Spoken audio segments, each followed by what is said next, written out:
Shalom semuanya, dengan Tikva di sini. Dalam video kali ini saya akan menyampaikan parasha yang telah saya terjemahkan dari website rebetsin.hanabracha.blogspot.com.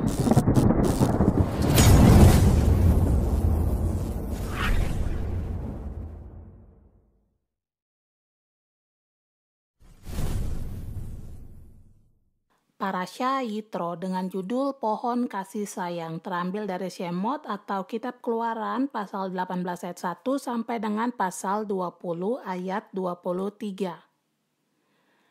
Pengantar, panduan persiapan dan pertumbuhan pribadi dalam Torah.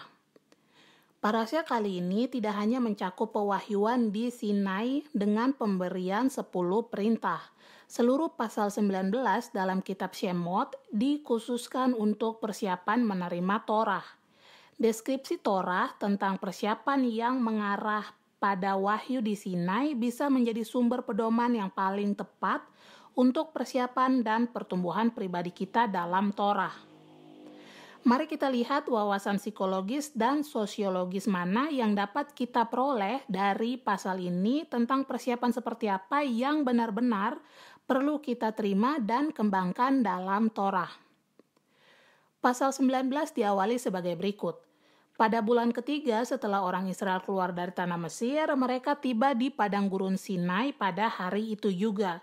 Setelah mereka berangkat dari Refidim, tibalah mereka di padang gurun Sinai.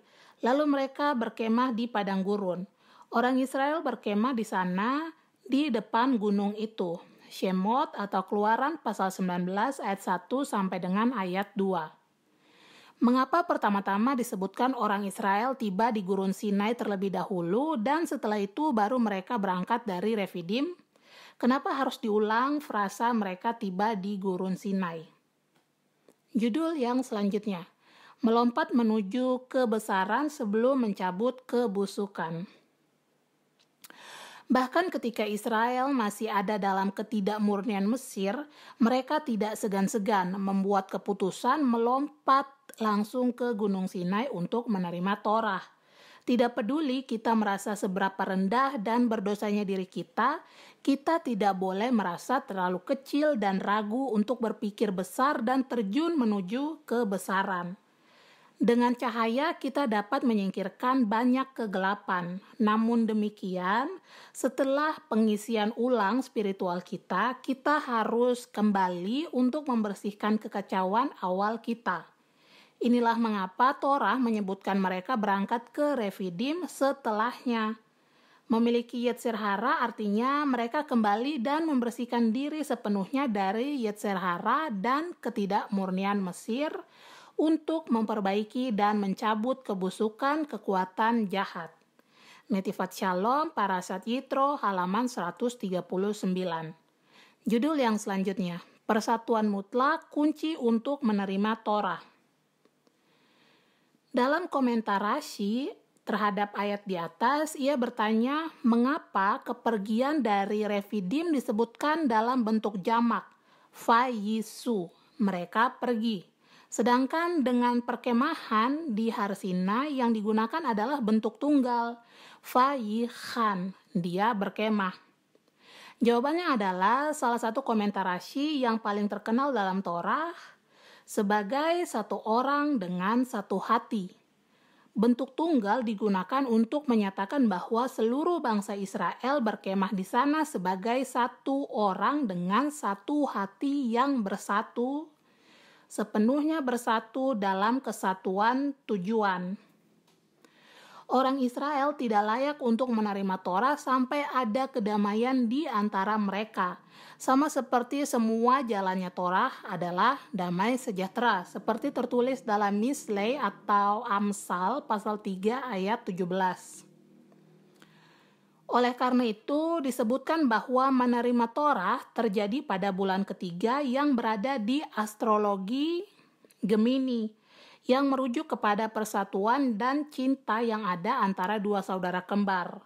Begitu juga dua tablet di mana seperti tablet kembar, 5 dengan 5. Untuk Israel menjadi layak akan hal tersebut, mereka harus pergi dari Refidim Yang mana kata refidim itu memiliki komposisi huruf yang sama dengan kata peridim, yang berarti perpecahan atau perselisihan. Ini adalah komentar dari Kliyakar. Hal yang menunjukkan kesatuan mereka adalah pada titik di mana mereka berangkat, apa dan kemana mereka akan pergi. Judul yang selanjutnya, perpecahan dalam diri. Ada dua jenis perpecahan, antara orang satu sama lainnya dan antara seseorang dengan dirinya sendiri. Perpecahan antara dua orang dapat dipahami dengan jelas, namun perpecahan internal dalam satu orang itu lebih halus. Hal ini secara klasik disebut oleh Chazal sebagai echad bepeh, echad belev. Mulut mengatakan satu hal, sedangkan hati benar-benar mengatakan sesuatu hal yang lain. Jika kita tidak bersatu dengan diri kita sendiri dan ucapan kita bertentangan dengan kebenaran perasaan kita, maka kita mungkin akan berakhir dalam perselisihan dengan orang lain. Cara lain untuk mengekspresikan ide ini secara positif adalah bahwa kita harus berusaha keras, toho keforo. Lihat contoh dalam Babilonia Talmud Berachot 28a. Diri kita yang di dalam dan yang di luar harus bersatu dan selaras satu sama lain. Frase ini diadaptasi dari Divrei Yisrael, Rabbi Yisrael Taub Radkoins yang berada di Poland, yang tinggal di Poland dari tahun 1849 sampai dengan tahun 1920. Komentarnya untuk Parashat Yitro. Berdasarkan pengalamannya Rebbe Simcha Bracha, perselisihan internal itu merata lebih halus. Banyak orang tidak tersentuh dengan perasaannya sendiri. Mungkin karena gaya hidup barat yang serba cepat, atau mungkin karena masyarakat kita berusaha untuk menghindari rasa sakit dengan segala cara.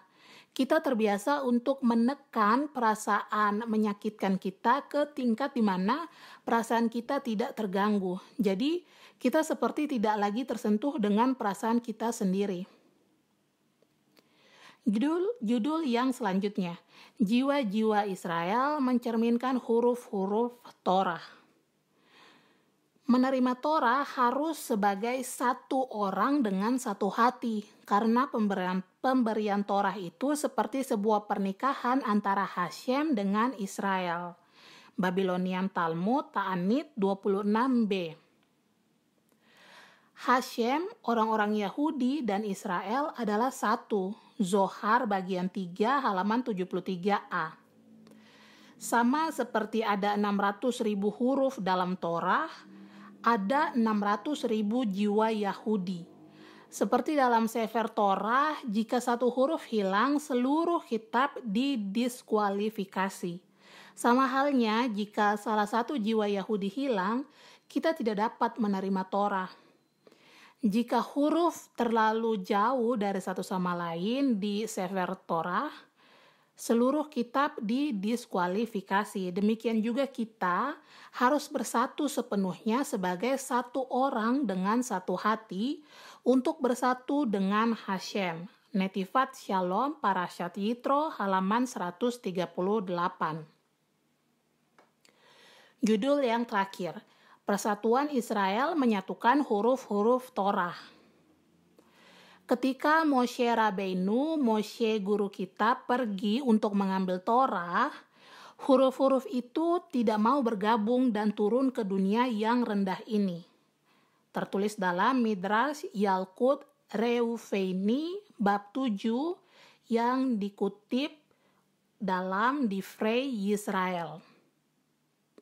Ketika Moshe Rabbeinu pergi untuk mengambil Torah, huruf-huruf itu tidak mau bergabung dan turun ke dunia yang rendah ini. Jumlah huruf dalam Torah setara dengan jumlah jiwa orang Yahudi yang hadir di saat penerimaan Torah di Gunung Sinai. Dengan sendirinya, huruf-huruf itu tidak ingin bergabung bersama mereka perlu melihat 600.000 jiwa Yahudi di bawah bersatu terlebih dahulu, dan kemudian baru huruf-huruf ini bisa bergabung bersama sebagai respon mereka terhadap hal tersebut. Kita lihat di sini dari semua sisi bahwa berdasarkan Torah yang benar, kesatuan adalah prasyarat untuk menerima Torah. Prasyarat untuk persatuan seperti itu adalah menjadi satu dengan diri kita sendiri. Inilah yang menghilangkan penghalang antara kita dengan sesama. Divrei Yisrael untuk Parashat Yitro. Sekian untuk penjelasan kali ini. Jika konten ini memberkati Anda, jangan lupa like dan beritahu kami di kolom komentar. Jangan lupa juga untuk subscribe. Sekian, Shabbat Shalom.